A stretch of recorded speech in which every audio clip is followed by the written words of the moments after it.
Hello, everyone, and welcome to episode 47 of the Fair Housing Insiders. I am your host, Jonathan Sarr, and joined with me today is Michael Coughlin, Vice President of the Fair Housing Institute. Michael, how are you doing today? Great, Jonathan. Happy to be here again. Yeah, going to be a great show. We're going to talk about emails and how those relate to fair housing. So just a couple quick housekeeping reminders. Please subscribe to our channel on YouTube. And if you haven't done so already, please subscribe to our newsletter so you'll never miss out on anything that we share with our community. We also post a lot of real nice short clips on our Instagram account. So nice sound bites, quick little videos from these shows. So please follow us on Instagram at Fair Housing Institute. So we are talking about emails today and how those relate to fair housing. So Michael, why are we talking about that on the show today? Just to add a little bit more, we're going to kind of tie social media in here as well, because some of the same rules apply.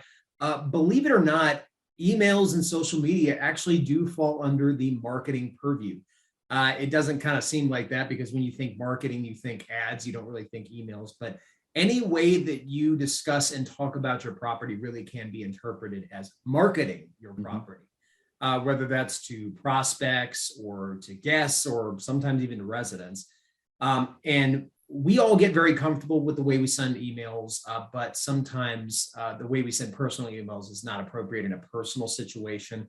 There can just be a lot of things that maybe wouldn't immediately stand out to you that can trip you up and can cause a potential fair housing issue. So we want to kind of take our time and kind of work through the steps here and just make sure that you're really thinking about everything that you're sending out to not just the public, but individual people as well.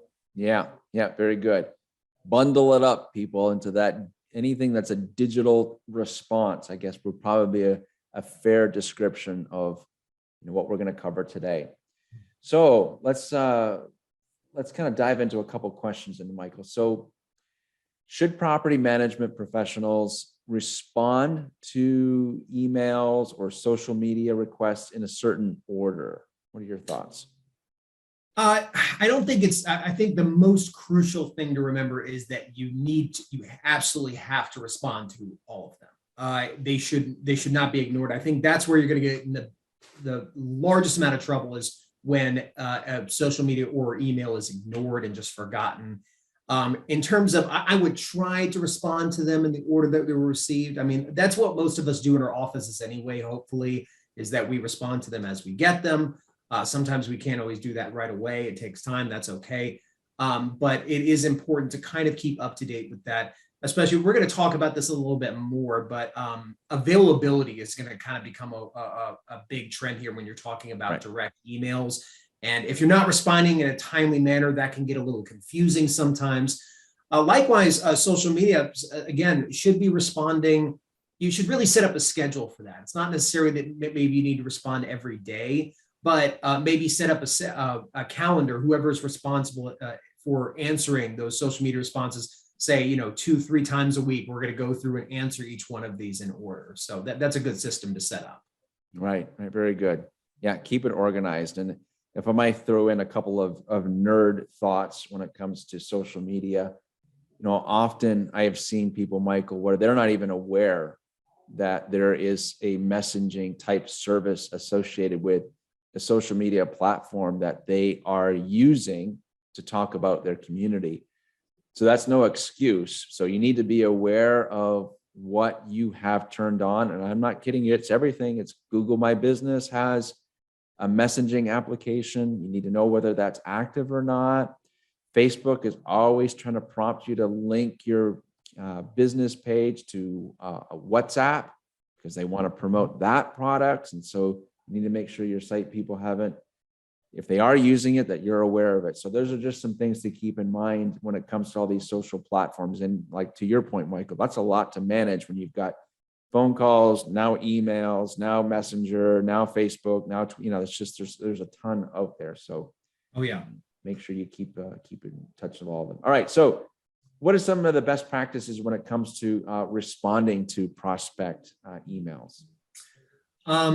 There's a few different things to keep in mind here. I think, first of all, let's jump back to availability.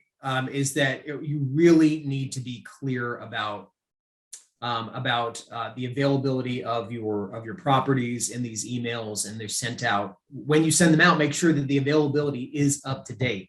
If you start mixing around the availability, just like if you mix around the order of those prospects that they contact you, things can get confusing. And a simple mistake that was completely honest can end up looking like possible discrimination because you misinformed somebody about availability and maybe kind of discourage them from from being able to live there. Mhm.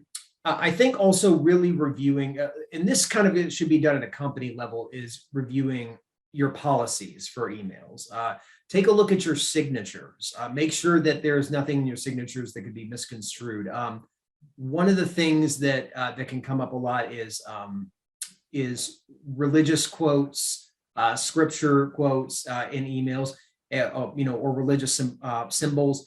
Again, as well-meaning as it is for you to represent, your religion, it can come off as a religious discrimination, as if you're promoting one religion through emails. Somebody of a different religion or no religion could feel like maybe they wouldn't be welcome at your property. So that's something you really need to review with your team and should be understood from the top down in your company. All right, very good. Appreciate that summary. All right, so why don't we take a look at a scenario now, and that relates to obviously fair housing and emails, and we'll get your comments on it, Michael. Hey Alex, I'm excited for our families to live closer. I emailed Happy Village about looking at some apartments this weekend. Did you? Yes, unfortunately they replied they didn't have any 3 bedrooms like I wanted. Yeah, they mentioned the same thing to me too. But they mentioned that they had some big 2 bedrooms I could look at. There wasn't anything in my email about the 2 bedrooms. That's weird. So this seems like a kind of, I don't know, not a big deal scenario. Like it doesn't seem like that big of a deal on the face, but we got two friends here and they're looking excited to maybe live together in the same property. And they seem to have received some different information about the rooms that are available. Now, they were both told the same thing, that there were no 3 bedrooms, right? But one agent, and it could be the same leasing agent, it could be a different leasing agent, we don't know from the context, but it doesn't really matter. One of them pushed those 2 bedrooms and the other one just kind of left it at that. No 3 bedrooms, sorry about that. So really, they didn't really say anything inaccurate, but the appearance is that, oh, we really want to push this person to live there. And then the other, for Alex, it's like, well, no, sorry, no 3 bedrooms. So again, you may be looking at somebody who thinks, oh, well, they don't want me to live there. They want my friend to live there, but they don't want me to live there. And that can be a real problem. So that's what we were talking about getting everybody on the same page about what you put in your emails. If you're doing pitches and sales every time, you're always trying to push properties on your emails, that needs to be done for everybody. So, if you're, told that, you tell them the availability and that what they're looking for is not available, but your job is to push something else instead, that needs to be done for everybody. So you really need to maintain consistency and be careful here. Yeah, very good. Yeah, a good scenario, very realistic with what we see today and how people communicate. So just that one little omission can put someone into some trouble. Okay, so let's talk about a couple other things, Michael. Resident emails. So what should property management keep in mind when it comes to residents and their emails that they send to the office? I think going over a lot of what we've already said about consistency, and again, making sure that everything in your email, your signature line, especially because people don't think about that often. We don't review our signature lines every single time we send an email, making sure those are appropriate.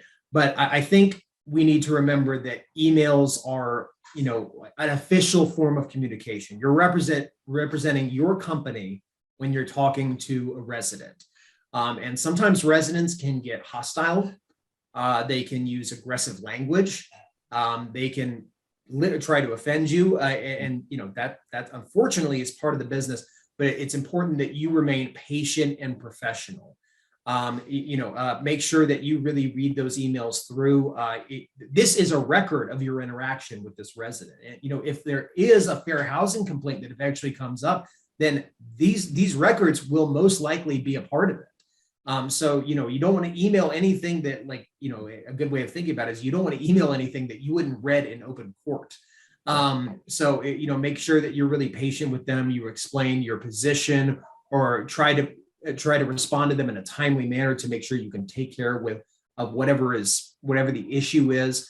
Do your due diligence. Right. Very good.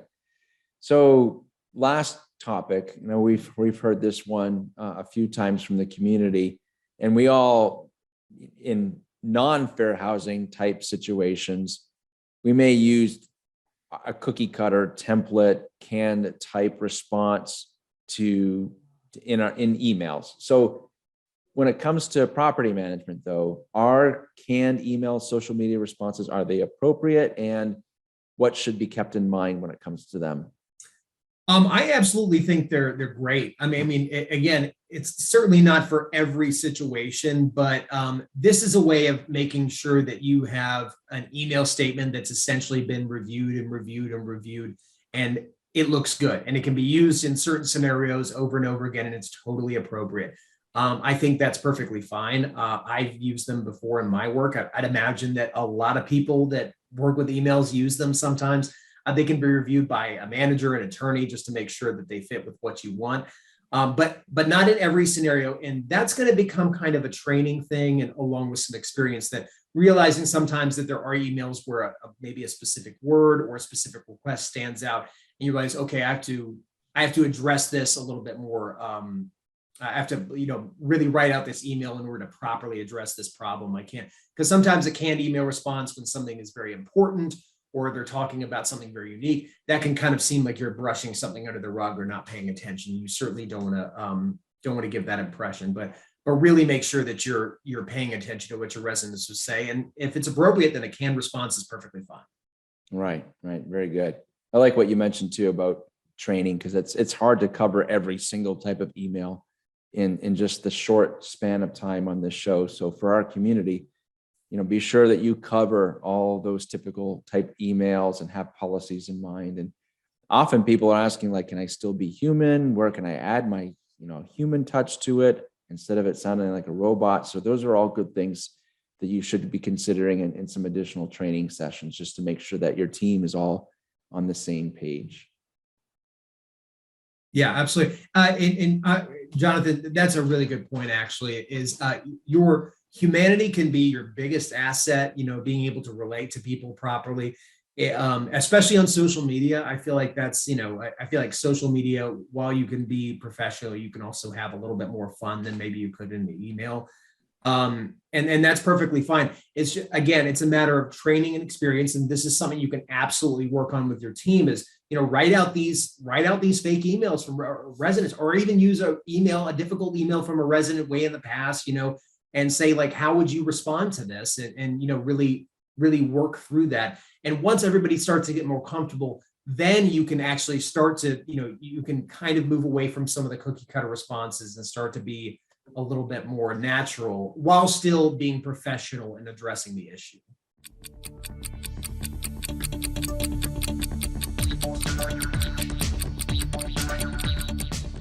All right, Michael, it's time for our favorite part of one of our favorite parts of this show is our Fair Housing Fast Five, where you could be the winner of 1 quintillion, gajillion, bajillion fake dollars if you can answer all 5 of these questions in under 60 seconds. I don't know if anybody's actually been able to do that yet. Maybe once. I would actually like to interject. I believe I did that. You were the one that did that. That's right. That's right. Yeah. So, well, this is a new prize of all kinds of fake money. So we'll see how well you do today. All right. Are you ready, my friend? Let's do it. All right. Here we go. What should a company do if an employee posts something inappropriate on social media? They should delete it immediately. You should really maintain your social media account and check for stuff like that. It may also be necessary to issue an apology over social media if any offensive language or tone was used. And again, it's never hurts if you can run it by corporate counsel. Are canned email responses a good policy, or will they get you in trouble? Overall, good policy. You shouldn't use them in every scenario, but in a lot of scenarios, they can really help your employees deliver the right message. Is it okay to have religious references or scripture in your emails or social media? I would strongly discourage that. It can really end up looking like religious discrimination. So just say, your personal email, okay, fine, but your work email, I would keep that out of it. What is the most important thing to remember when emailing prospects? Consistency, making sure that you have correct information and availability. Everybody on your team is on the same page. You're all telling everybody the same stuff, and timely responses. If a leasing agent goes on vacation, is it okay to hold all their emails until they get back? I certainly would not. I mean, you could end up having a scenario where prospects are losing out on available properties because they were working with one leasing agent while another leasing agent was renting out those properties. So if they're out of town, those emails should be passed off to somebody that can take care of them for the time being until the leasing agent gets back. All right. Well, you didn't break your record today, my friend. A minute 40. So minute 40. You gotta have to work on your fair housing push-ups or something. I guess so. But that's awesome. Again, big, a big topic, a lot at stake there, especially since email, social media is like the primary way that most people communicate. Is, you go back 10 years and obviously it was the phone or a fax machine or something like that. But these days, this is the way people communicate in shorter messages. So yeah, great show. Thank you for your feedback and thank you for answering those questions. They're a huge benefit for everyone who's tuned into our show. Please use this show, this episode, our channel to help your team. We appreciate the feedback from many who said they have used these shows to provide a backdrop for training topics for fair housing at your property management company. So share this with your network. If you're on YouTube, please give us a thumbs up. Please subscribe to our channel. And if you have any questions or topics that you would like discussed, please let us know. Always remember to pose your questions in YouTube for us or on our Instagram channel so we can use those questions at a future community episode where we'll discuss those too. So until next time, everyone, take care. Thanks for being on the show. Happy training.